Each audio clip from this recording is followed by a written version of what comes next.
What is the Schomburg Center?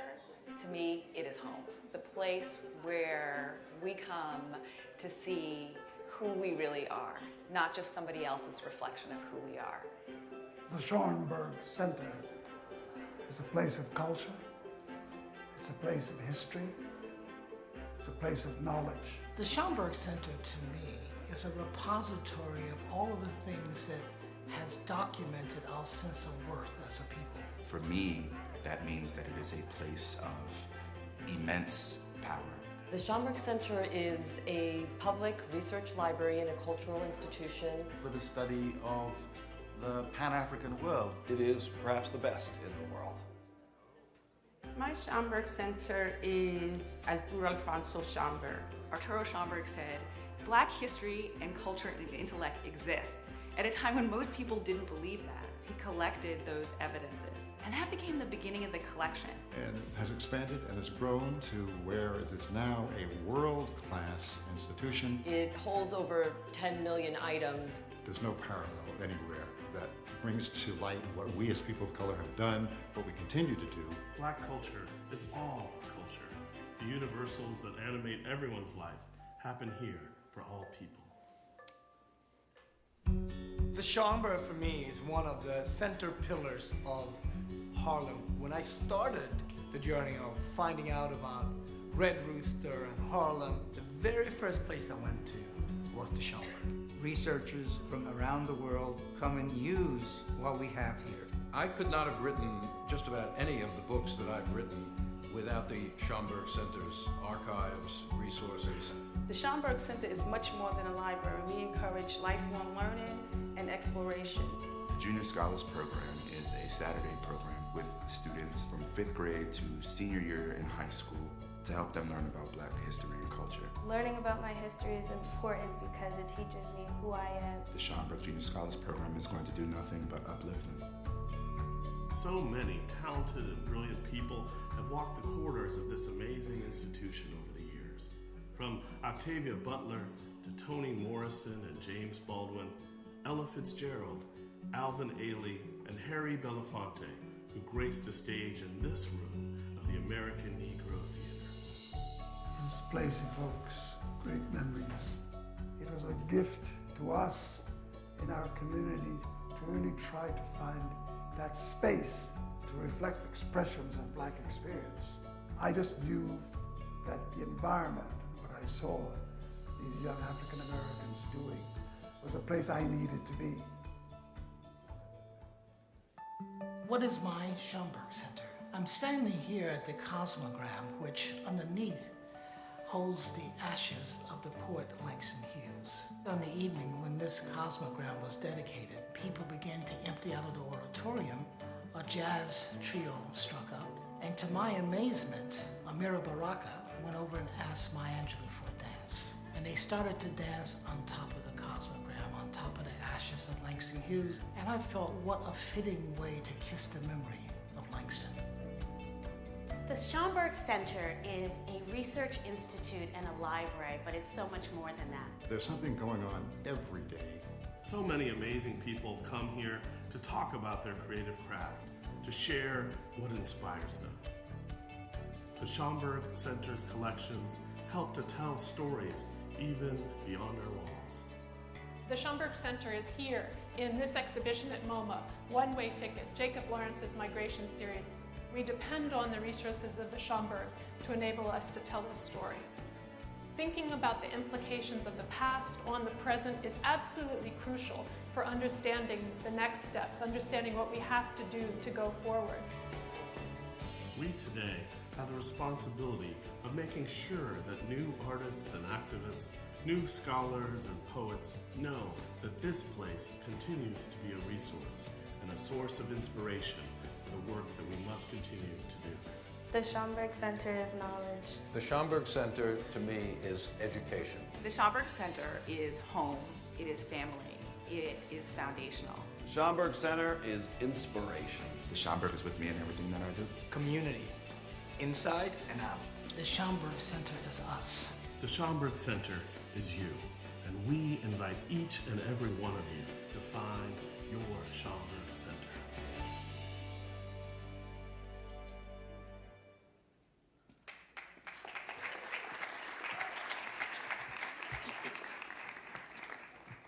Good evening. Good evening, and welcome to the Schomburg Center for Research in Black Culture. As you may know, it is the first day of Black History Month.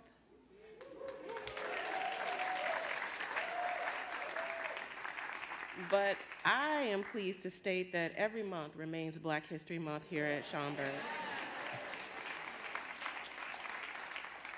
My name is Joy Bivens, and I have the privilege of serving as director of this historic institution and the pleasure of welcoming you to this evening's program to celebrate the opening of our new exhibition, The Ways of Langston Hughes, Griff Davis, and Black Artists in the Making. Hopefully you've had a chance to see the exhibition, but if not, there's plenty of time. It will be open until July 8th.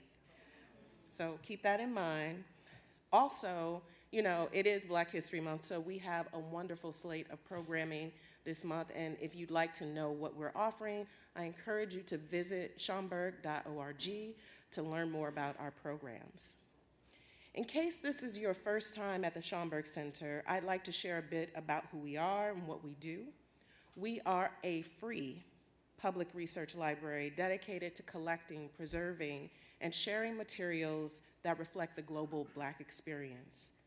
This has been our mission for nearly 99 years. And next year, in 2025, in the year of my Lord, 2025, we will celebrate 100 years of this work, and soon we'll be happy to share more about that, what that celebration will entail. So keep your eyes open. The Ways of Langston Hughes is a special project for us.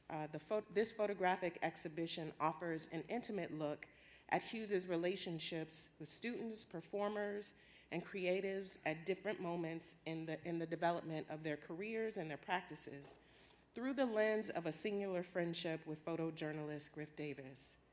This exhibition also draws from each of Schomburg's 5 collecting divisions, reflecting Hughes's importance to Black culture in general, but to Schomburg specifically. As you know, his ashes are interred right outside of this auditorium. And today is Langston Hughes' birthday, so please do visit and pay homage.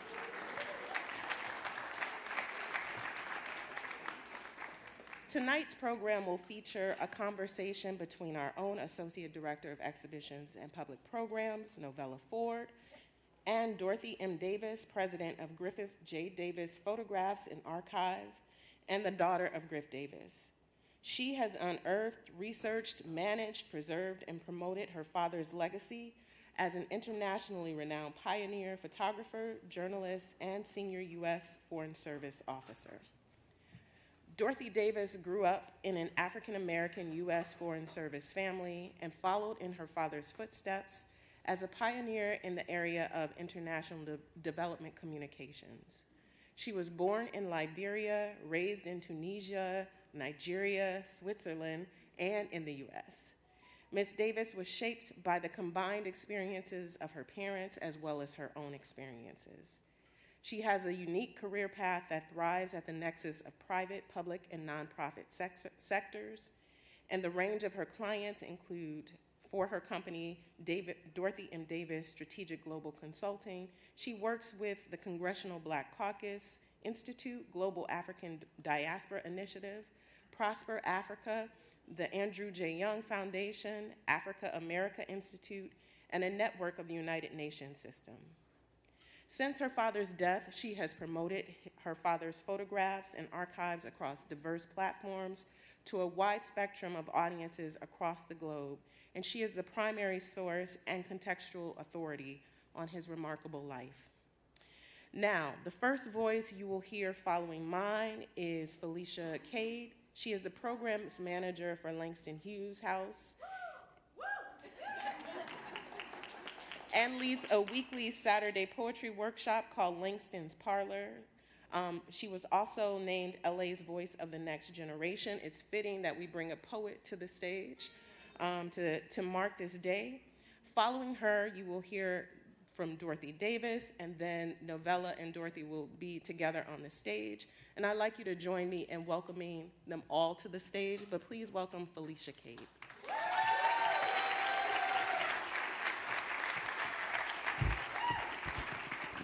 Welcome, family. Can we give it up one time for Uncle Langston's birthday today? What an honor it is to be here and to dwell in his memory and his energy and be a part of the next generation of poets as well. In honor of Uncle Langston, as I like to call him, I would like to read The Negro Speaks of Rivers. I've known rivers.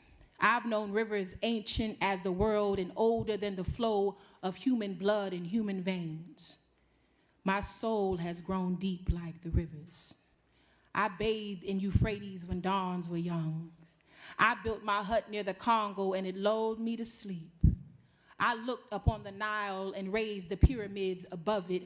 I heard the singing of the Mississippi when Abe Lincoln went down to New Orleans, and I've seen its muddy bosom turn all golden in the sunset. I've known rivers, ancient dusky rivers. My soul has grown deep like the rivers. And this is an original piece. God. When God spoke, all of the particles of the universe conglomerated together and bursted into form. And are you not a word that when spoken to burst into form? So who are you talking to? And what word is trapped in your stomach with no God to call it forth? Who are you talking to? And what word is trapped in your stomach with no God to call it forth? Unskin me. Unskin me. Outbones these permanent structures. Unskull these thoughts. Rupture rib cage, unclench teeth and jawbones. Loosen ligaments, let soul break free and body unbend knees. Uncrouch back, untuck this tummy, release this fat. Chin up, feet firm, flat on ground. Tell the wind to come now. Test these roots. Test the bend in these branches. See how firm they have become. Taste the fruit of a tree they called barren. See what a miracle tastes like. Peel the bark off my trunk and watch me bleed. See all the human we've become despite the scars they have carved to remember. Come now. Gather under the echo of my voice and listen closely to the song of 1,000 ancestors humming. Rejoicing like they knew the day would come that our blood would once again rise up. Come now. All ye children birth of Eden, black gold buried under hard rock. Come now. Out of hiding, out of double-minded devil's doctrine, out of chains and bondage, out your mama's house and your daddy's shadow. Come now. Out of oppression, out of systems and past traumas, out of labels and brands, hot brands pressed cold against flesh. Don't nobody own you. Don't nobody put a price tag on your soul. Come now. Out of poverty, out of low frequencies, out of heartbreak and dysfunction, out of patterns and cycles. You ain't broken. You ain't lost. You know where you are, who you come from. You ain't broken. You ain't lost. You know who you are, and where you come from. So stop wandering around like the stars ain't watching.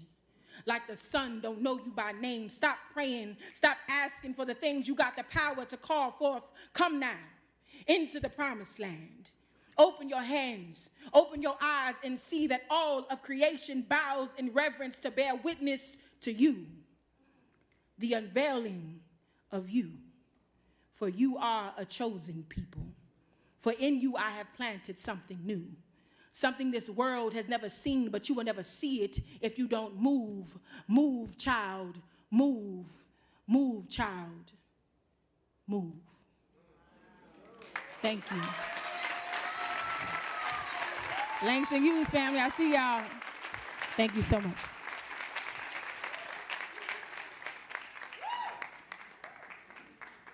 That was great. Let's give her another hand of applause.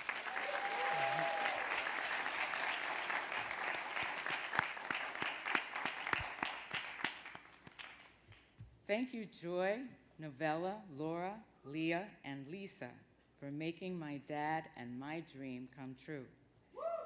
I didn't know until I read one of his letters to Arnold Rampersad, the author of Langston Hughes' biography, The Life of Langston Hughes, that my dad always wanted to have an exhibition of his photos of Langston Hughes. No one picked up on his hint. It shows how humble he was about his own work that he didn't follow up on his own suggestion. You have done a great job. It looks magnificent alongside the various treasures of Langston Hughes that are from the Schomburg's own collection. When I first met with Novella last March, I think it was, to discuss the possibility of bringing this exhibition to the Schomburg, I told her that having it at the Schomburg felt like I was bringing it home. She told me that we had to wait until Laura was hired in order to start the process. She raved about Laura. Now I understand why. It's been a pleasure working with both of them. So to all of you at the Schomburg, thank you very much for this very deeply moving and personal gift. Let's give them a hand.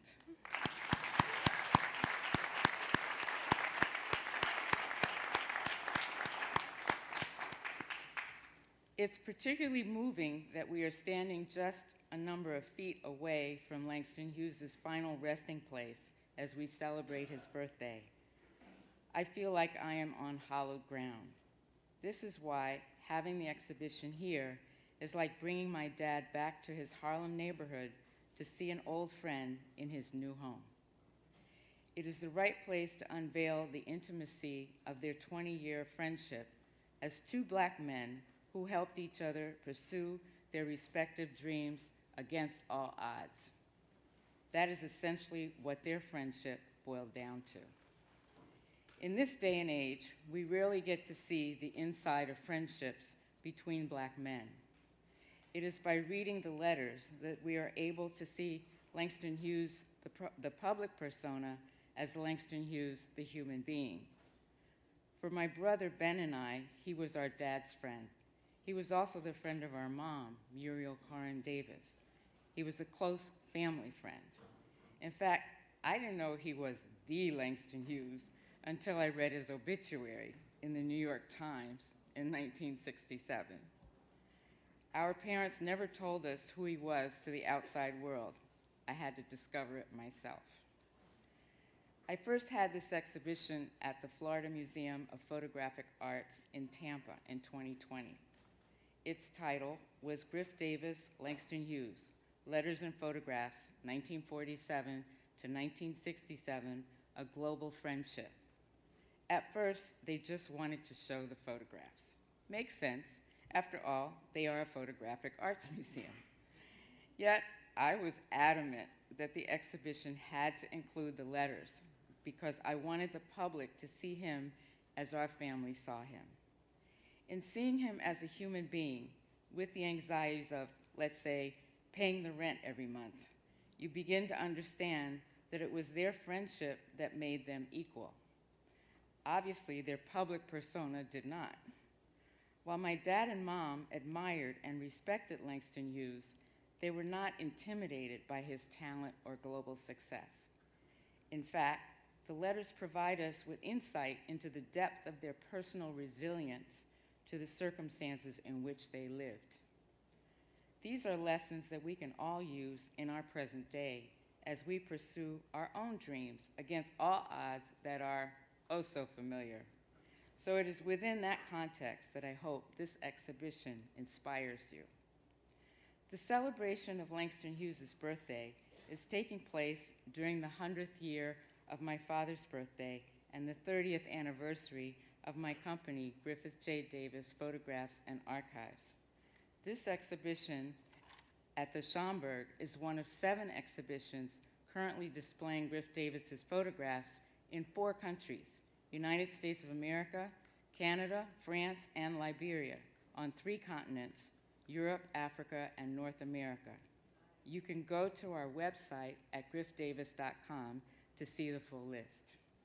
One of those exhibitions is Stories from the Picture Press, Black Star Publishing Company, and the Canadian Press, at the Image Center at Metropolitan Toronto University. In the audience tonight are Valérie Matteau, I know I didn't say your name right, Valérie Matteau, and Chantal Wilson. They came all the way from Toronto to come and see this exhibition. I must also acknowledge Ambassador Linda Thomas Greenfield, who came earlier for a private tour of the exhibition. When she was U.S. Ambassador to Liberia, she requested that 5 of my father's photographs be permanently installed in the U.S. Embassy that she opened in 2012. Those photographs were taken in the early 1950s in Liberia. 2 months before my dad died of prostate cancer in July 1993, an assortment of his friends from Atlanta co-sponsored his last exhibition entitled An Exhibition Honoring the Career of Griffith Davis, photographer, journalist, diplomat, and native Atlantan, at the Atrium on Sweet Auburn in Atlanta. It was my first time seeing an exhibition of his. I always knew he was a photographer. We always saw his camera as being a member of our family. Yet he never really spoke in depth about his life before I was born or even afterwards. Also, as a child, you're not thinking about what your dad does for work. He would just give us basic information here and there, no cohesive narrative. During this last exhibition, his childhood friend and curator of the exhibition, Penelope Bullock, came up to me privately, looked me straight in the eyes, and said, "You will take care of his photographs." I thought to myself, why is she saying that to me? Like, of course I was going to take care of his photographs, because I had to take care of everything. So what was the difference? I quietly estimated it would take about 2 years to finish sorting and packing up everything. I didn't live in Atlanta at the time. I worked at the African American Institute in New York City and lived in New Jersey. So I knew I would have to commute back and forth to organize his estate. Yet here I stand, 30 years later, still sorting through his photographs, his correspondence, articles, reports, and more. I have only gotten through the tip of the iceberg of historical multimedia documentation. Now, I have to admit that during this process, I did have private conversations with my dad in heaven. Like, why did you do this? You know, you could have done better. But anyway, I digress. I refer to the adage, how do you eat an elephant? One bite at a time. I knew from the start that if I didn't meticulously sort through his files, papers, at that point, I would never go back to doing it. So I would pick one box of files and look through each paper within each file. I decided that the best way to go forward was to initially separate them into 3 piles. The first pile, things I knew I could immediately throw away, like the electric bills. 2, the things I knew I should keep for one thing or another. Okay. 3, things I didn't know what their value might be. This is how I approached the undertaking for everything. You have to understand that my father was a pioneer photographer, journalist, and U.S. Foreign Service officer.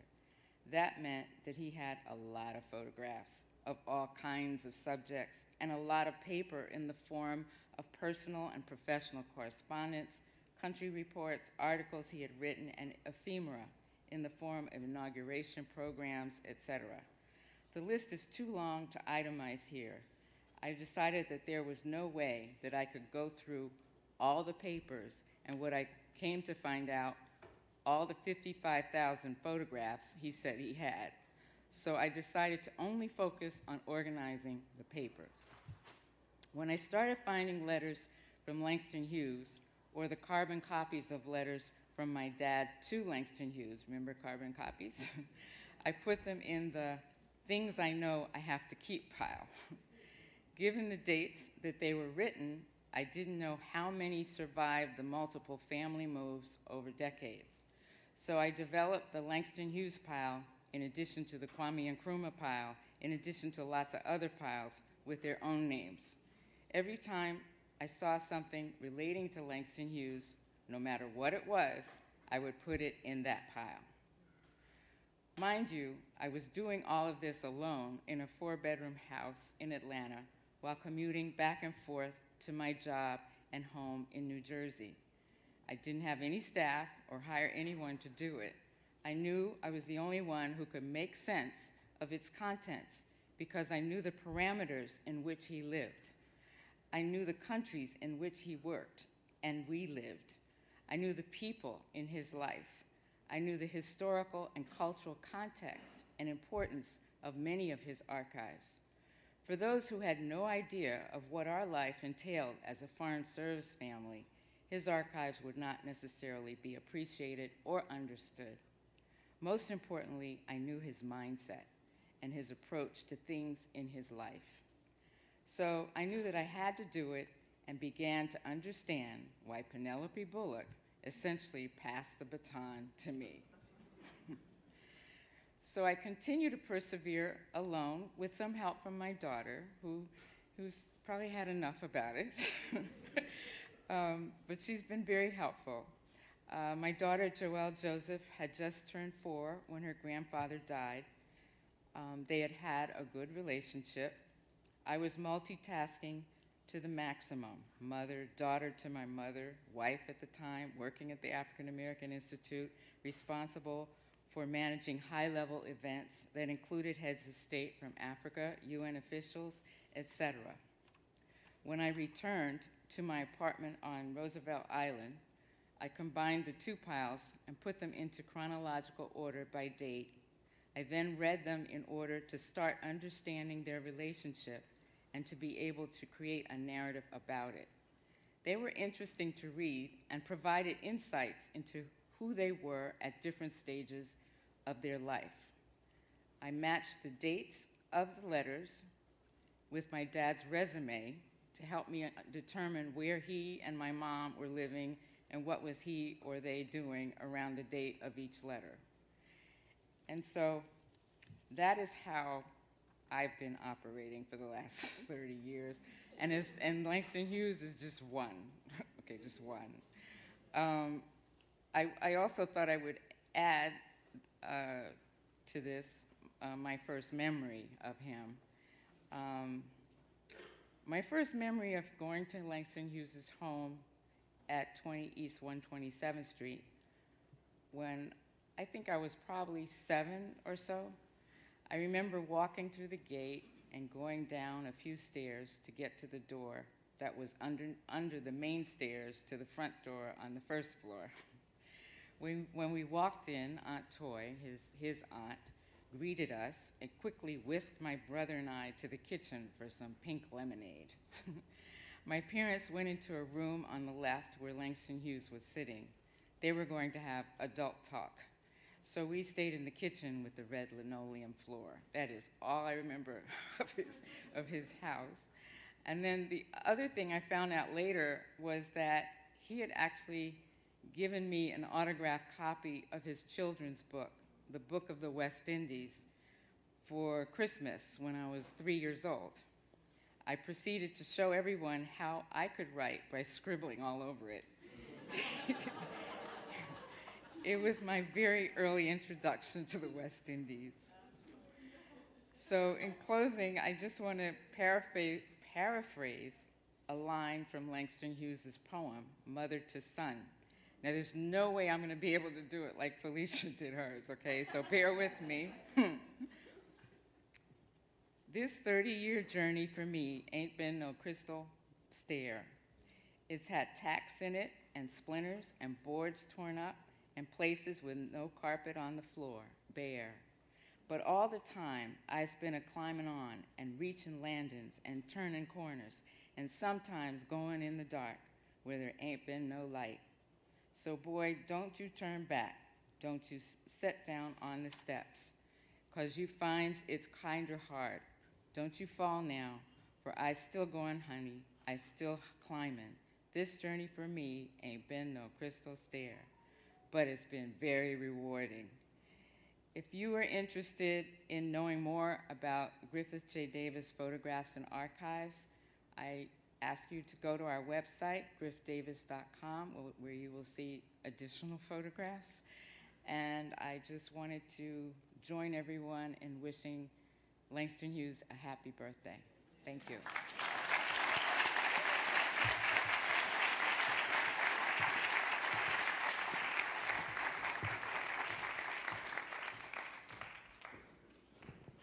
You did it. I did it. Yes, Lord. Yes, Lord. Yes, Lord. Good evening, everyone. Oh, I don't need my glasses. No. Oh, okay. So when I walked into the center this morning, Dorothy was here crying. I was crying. No shame. No shame. No shame. And then we walked into the exhibition and you were crying. And I was crying. And we had an interview and maybe to do. one more time. Right. And I said, oh, I got to clear up here. But what Yeah. I loved about what you said in the television interview was that it was like bringing your dad to visit an old friend. Yeah, it really does. It feels like it. When I got out of the cab in the front this morning and I saw the picture of the two of them, that just, used to just get me going now. but that really touched me because that's how I see them. Right. And it wasn't just how I see them, but there they are being that, to the public. And I think that's important. Yeah, no, it was a great starting point to be able to use to organize this particular exhibition. And I'll mention a different Langston Hughes poem because I feel like it represents and is totally in my vernacular. I stay cool and dig all jive. That's the way I stay alive. My motto as I live and learn is to dig and be dug and return. And that's by Langston Hughes, you dig. And this exhibition is really about the ways in which he dug other Black creatives, right? Yeah. He had a relationship as a mentor, as a collaborator. Right. Certainly someone who was critical Yeah. of work because he also had a point of view. But someone whose relationships evolved, they last a long time. They were symbiotic. And I think we see that in the relationship between Griff Davis and Langston Hughes. So I was grateful to be able to encounter this exhibition the way that you presented it in Florida and through the catalog, and to think about the various anecdotes and materials that I saw in the Schomburg's collection, and think about, how can we pull the Schomburg's collections into this conversation to help amplify that kind of conversation. Yeah. So you talked a little bit about your journey to stewarding this particular archive. I'm wondering, what did you think of the exhibition, seeing it mixed with the Schomburg's collections as well, and the story that it's telling? I thought I think, because it's not over, I think it's very well thought through. Some of the people in the photographs that you have are obviously well-known people in terms of Sammy Davis Jr. and Harry Belafonte and so forth. But it's not even about them as the people we know them as, the public persona of them. They were all friends. Right. And so, that's what I wanted to bring, the compliment of here's how I can share with you a true friendship that's illustrated by both of them. And then you can look at those other photographs that you put in and understand that, he must have had similar kinds of relationships with them, in addition to enjoying their respective talent. Right. So I think it was a good mix. Yeah. Yeah, you did good. Well, thank you. I did not ask that to be a leading question, but. And I didn't say it. I did not. No, I didn't say it for that reason. There are many ways in which you were influenced by your father in terms of the work that you do with the UN in international service. But did you pick up any artistic practices or creative practices along the way? Writing is, Right. that seems to be the stand. I did not pick up his photography. No.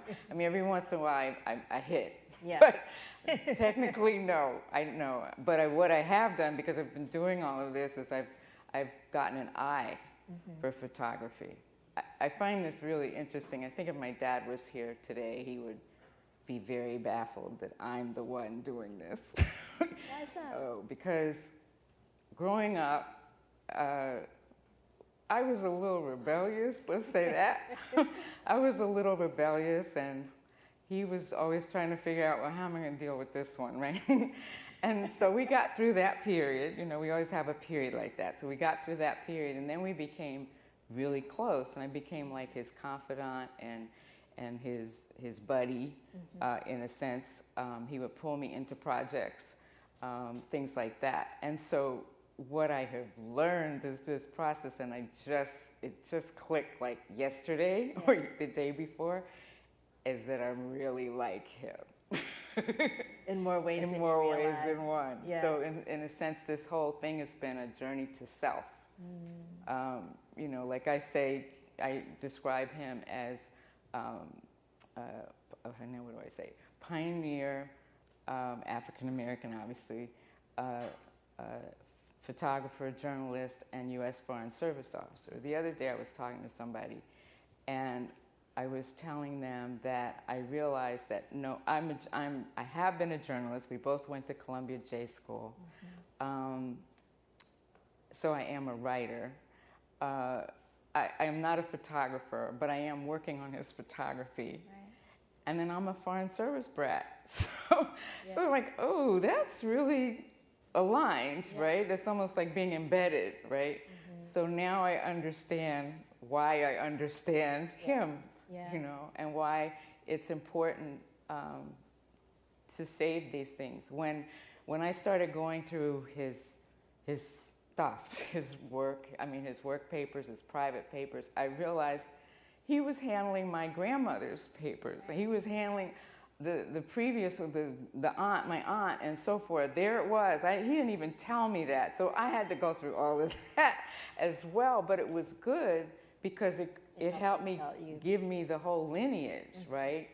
And I want to thank all mothers and grandmothers out there that saved the little whatever from little so-and-so. Oh my God, I was so thankful to my grandmother that she saved this and saved that, and where my dad didn't, right? So that's very important. Yeah. And I guess the passion of doing this for 30 years, I didn't really realize it was 30 years till recently because I just kept doing it, was that I really feel we need to know what our history is. Yeah. And our history is very varied, and we need to own the fact that our history is very varied, and it's very important, and it's American history. That's right. Yeah. So.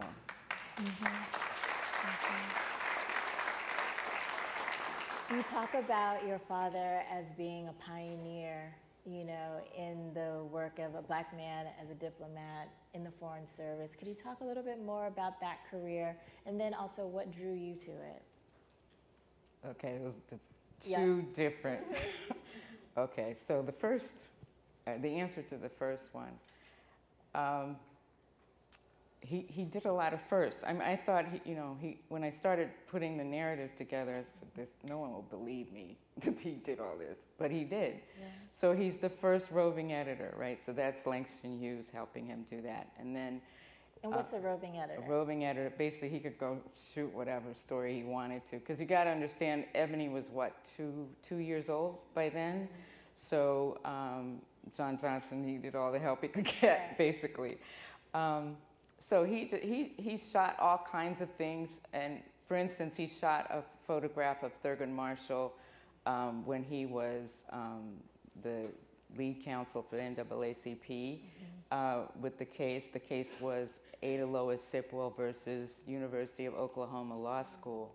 He just happened to be driving through Norman, Oklahoma, and he heard that this case was going on. He went and shot the photograph. He was on his way to Mexico to do the cover story about Nat King Cole and his honeymoon. Right. And I don't know which wife. I don't know.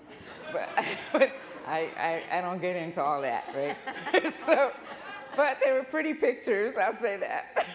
So anyway, so he did that. Now, lo and behold, that was 47-ish, around there. That was the case that preceded Brown versus Board of Ed. But we don't know that, right? And so that's an important part of our history. But fast forward in, I think it was 2013. I'm sure I'm getting the dates wrong. No, it was before that, 2000s. I'll say 2000s. The Supreme Court was deciding whether to what to do with affirmative action. And so my brother and I happened to see, I think it coincided with the Postal Service putting out a stamp with Thurgood Marshall's face on it. And my brother and I thought, gee, that picture looks really familiar. But it wasn't Dad's, but it looked really familiar. But anyway, we ended up writing an article. Then we started discussing the photograph that he did take. And in the photograph, you see Ada Lois Sipwell sitting at the table with a bunch of papers in front of her. And she's like staring into space, kind of like not really worried. I mean, she had no worry on her face, right? And it was a recess during the case, right? And my brother says, it looks like she's gone past the case. She's more into what her dream is. That's what it looked like, right? So we wrote an article about fighting for her right to dream. That's what we titled it. And it got published in, I think it was a Dallas paper. Well, like I said, it coincided with the Supreme Court deciding on what they were doing. So me being who I am, I said to him, why don't we send this article to the Supreme Court, all of them? And maybe the ghost of Thurgood Marshall will help them. So my brother being the lawyer, I don't know if we can do that. I said, we can do that. And so we did, thinking they're not going to do anything. Everyone wrote us, including Clarence Thomas, and he was the one we really didn't think was going to come. But he wrote us, right? And I'm like, wow, you know. And I have these letters. I'm like, I'm gonna keep these letters, right? And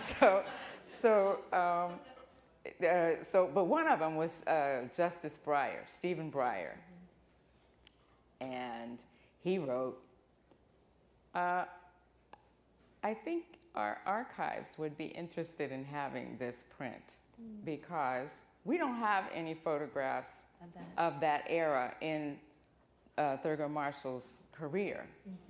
So all of a sudden, they want this photograph. So I'm like, oh, that's good. I like that the Supreme Court wants this photograph.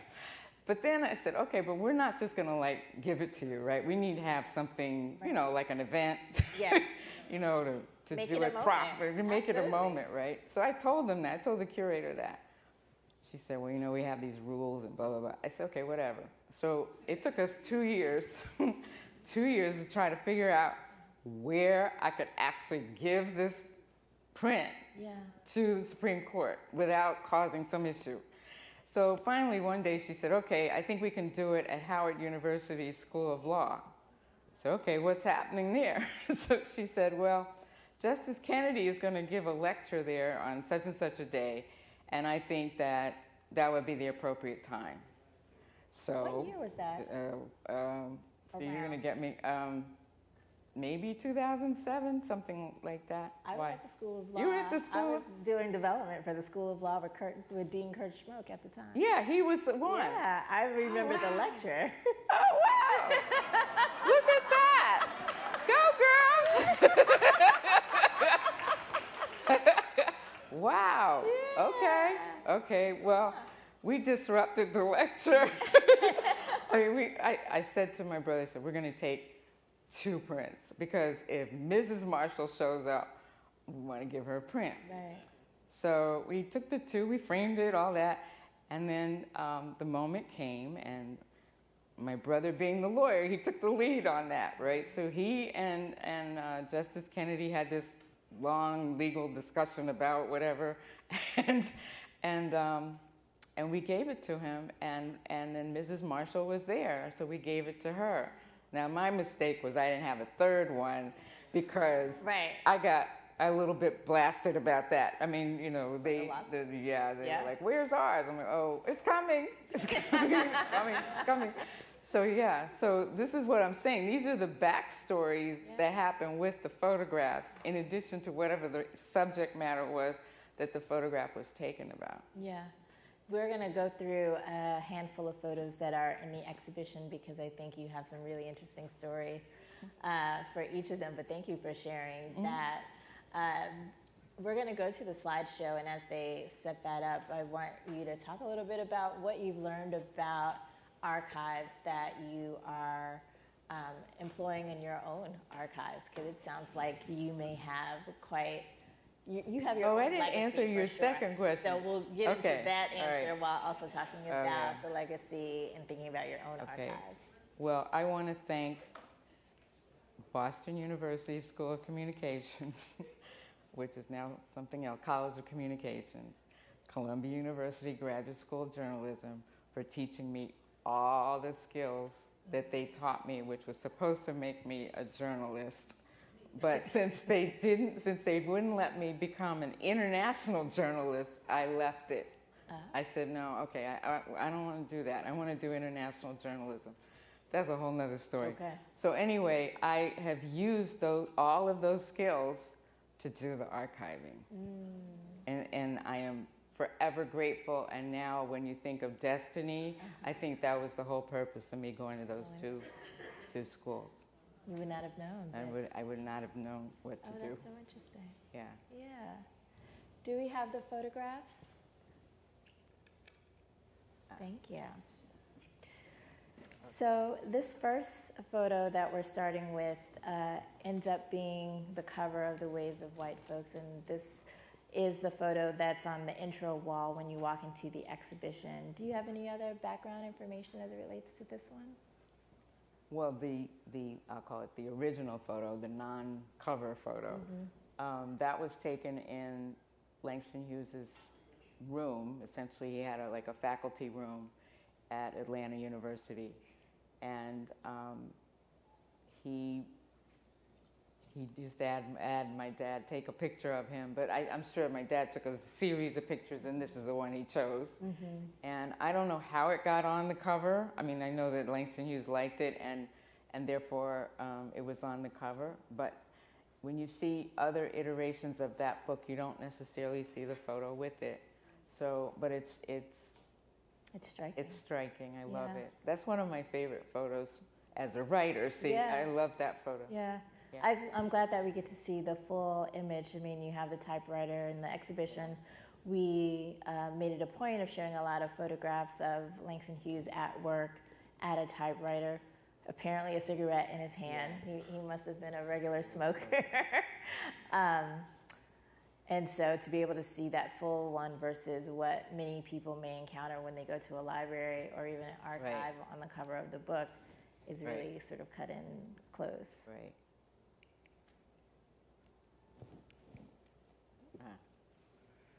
Okay. So how are you seeing it? You're seeing right. Okay. So the one on I'll stick with this because I'll get mixed up. The one on the right, like I said, well, maybe I didn't say it. Langston Hughes was responsible for, he recommended my dad to John Johnson to become the first roving editor for Ebony. So knowing my dad and how he thinks or thought, he wanted to have a, established picture showing the relationship, that there was the two of them, the camera is there, and you see Ebony. You don't know what issue it is. It doesn't really matter. The point is you see Ebony, and he's just kind of establishing it. One thing he did say to me, there are things he did say to me along the way. Always get a picture of yourself in the picture. Yeah. Make sure you are in the picture. And so that's what he's doing. He's composed himself. He's composed himself. Now the other thing is, you're wondering, well, how in the world could he be in the picture and take the picture? Well, my brother and I were what would be the nice word to say? We were his photo assistants. Photo assistants, yes. Unknowingly and unpaid. So what he would do is, let's say, set the camera there, he'd tell you to sit here, and then he would do all his camera things, the lighting, the this and the that, and he would get it just the way he wanted it. And then you had to stay still. And then he would put the timer on, and then he would come and run and get in his spot, and then click. Okay, so that's how that went. I know that's how that went. And that was in Atlanta University, in Atlanta. Okay, now the other one, the other one. This is a Morehouse Man story. Yes. My dad was born on Morehouse's campus, literally. And he was raised on Spelman's campus, okay? And then, of course, he went to Morehouse. I mean, what other choice did he have? So in this picture, you see my mom, essentially, but she wasn't my mom then, but she was a friend of his. Okay. So what happened, the backstory to this is she was walking around the campus, probably, well, one of the campuses, and he saw her walking. They knew each other, not like, hey, they knew each other. So he said, hey, do you want to meet Langston Hughes? Which I think is a real, that's a good line. That's a line. That's a good line. That's a Morehouse man line. You know, it's like, yeah, okay. You know, so she said, yes, of course, because she's doing the Spelman line. Right? So he brought her to the library where Langston Hughes was registering his students. And of course, he placed her right next to him, right? She's right in the center, composing the photograph. And, you know, I've seen different shots of this, but this was the one he picked. Look at that. Yeah, look at that. And then I'm sure he gave it to her, you know, the whole line. There was certainly going to be happily ever after. Happy, yes. For some time. Yes. And my mom would say, well, you know, I was like his favorite subject. I said, yeah, okay. Right. Okay. Oh, this one's cute. I love this one. Yeah. There's a little bit of story behind it, even connected to me. Okay, so the picture shows then Vice President Richard Nixon meeting Martin Luther King Jr. with Coretta Scott King on one side and Patricia Nixon on the other side. Now, they are meeting, this is their first meeting ever, in Ghana on Independence Day in 1957. And Dad and Martin Luther King grew up together in Atlanta, so I'm sure this is not what you're supposed to say, but I don't always say what you're supposed to say. I call them the Atlanta boys, and I don't mean any disrespect, but I mean that, again, that's the friend part, right? So they knew each other, and even in this trip, Martin Luther King got a stomach virus or something, and Dad helped Coretta figure out what to do, okay? This photograph, now Dad was was one of 20 official photographers for Ghana's independence globally, right? And he was the photographer of the U.S. At the time, he was actually the Foreign Service officer in Liberia. So Nixon and his entourage went to Liberia first. This is where I come in. They went to Liberia first, and you know, being good Foreign Service people, you're supposed to line up, you know, and greet the VP. And so my mom is holding me. I don't know how old they were. My mom was holding me, and my dad's he had to be standing. So Nixon comes by, and he's doing the baby thing, right? So he grabs me to give me a kiss. I'm like, and my mom is horrified, right? And so he comes back at it, right? He comes back at it, and I still, you know. And so he gives up on me, right? My mom is terrified that my dad's gonna lose his job and all of this. And she says, Dorothy, you know, that's what she told me. I don't remember any of this, but that's what she told me. So that's my line in the story. But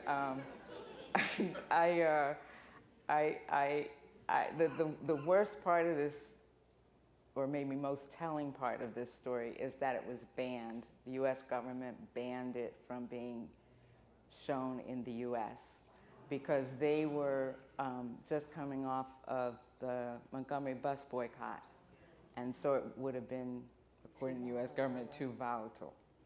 So it was banned for decades. Now, my dad slipped it to Martin Luther King and a couple of others, but in terms of anyone officially seeing it, nobody saw it. It actually, I made it public, meaning when we had the exhibition in 2020 in Florida, it was Martin Luther King weekend or whatever. And I said, well, I think we should just talk about it, right? So they made it a front page story, and they asked me to write an opinion piece about the background, you know, that here were two men, two African-American men, Martin Luther King obviously fighting for our rights, but Dad was fighting for our rights in a different way, but within the US government, but both of them seeing the opportunity for freedom when they went to that independence.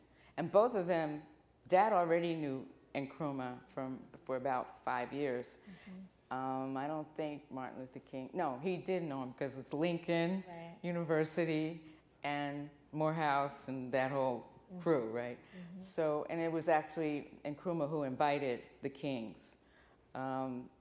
So then fast forward, I went to the Richard Nixon Presidential Library about 2 years ago. I said, oh, let me see if they have this picture. And they looked at me like, what picture? We never seen this picture. I said, oh, okay, well, I got a lot of pictures of him in this picture, but also the trip that Nixon took, you know, and you know, him with Nkrumah, him with Ralph Bunche, him with a chief, a Ghanaian chief. You know, so I have a lot of. I even have him wearing a press band. Yeah, you know. I mean, your dad was just in the midst of these moments where other people weren't, and it sounds like he keeps being able to capture these moments in history that you are illuminating for these spaces like the Supreme Court, you know, like Richard Nixon's library. And this is the beauty of the archive, right? Like this is the beauty of your archive. It's the beauty of the Schomburg Center and many other archives. And it's also the beauty of sort of everyday people whose names you may never know. But because their archives exist, they help to fill in and tell us the other parts of history, right? Like we always think about and know sort of what's on the newspaper, what's in the news, what's getting the biggest buzz, but what's filling in the rest of the stories are really our stories, right? It is the ways that we are capturing the noun that's going to help tell the rest of the story beyond the headline. Exactly. Right. So that's what's really exciting. That's when what you talk about these photos. I really like the this one. Langston Hughes is alive and well in this photo. Yeah. He's just waking up at 12 o'clock. But that's his assistant, his personal assistant, Nate. Smith? I don't know how my dad got away with taking this picture. But he was living in the house. He was on the same floor, which I think was the top floor. And Dad was in the top front of the house and of the townhouse, and Langston Hughes was in the back, plus his office. And I guess he just, you know, meandered down when he was waking up, because again, it was 12 o'clock. Langston Hughes didn't get up before 12, and he didn't go to bed until the wee hours of the morning.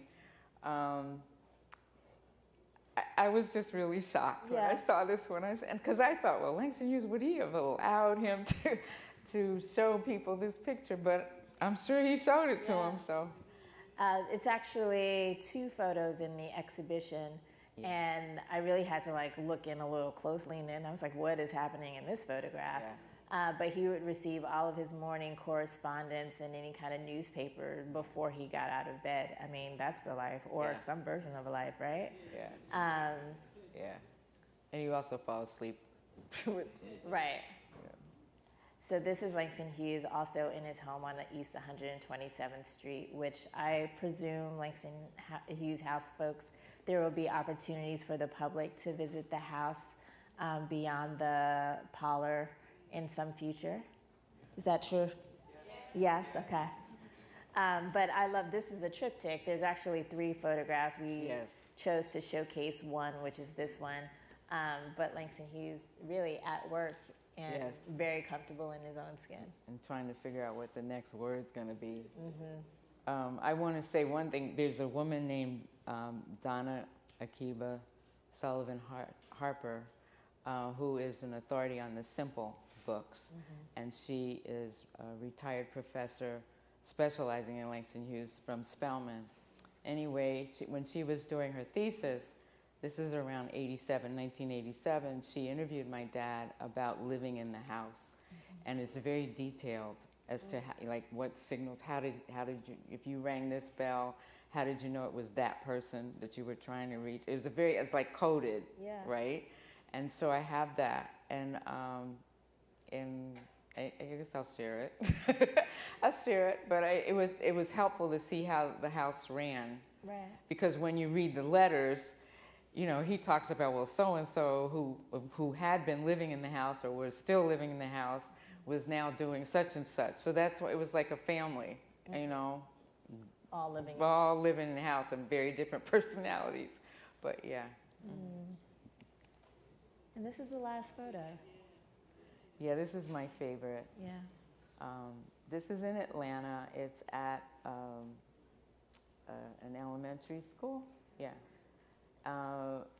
And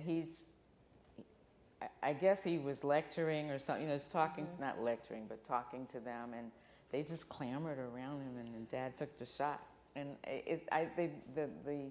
the hope in their eyes, and they just look like they were ready for the future, you know? Yeah. I really love this photo.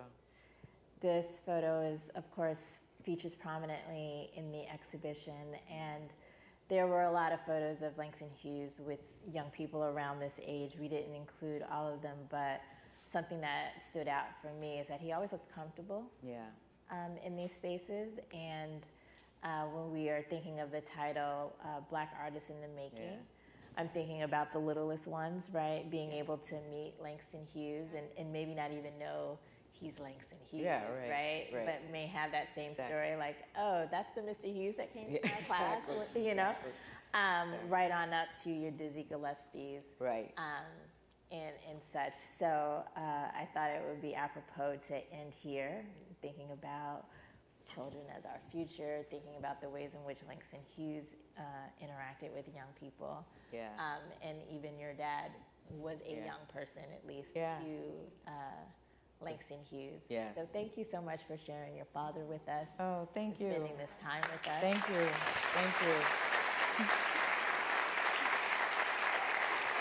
Thank you all for being such an attentive audience and joining us on the opening of this exhibition on the first day of Black History Month for everybody else. But as you all know, Black History Month is every month here at the Schomburg Center, and we look forward to seeing you again. Dorothy will publish some dates when we'll be offering tours, and Dorothy will be available to do tours as well. So again, thank you all. Have a completely safe night, and we'll see you again soon. Okay.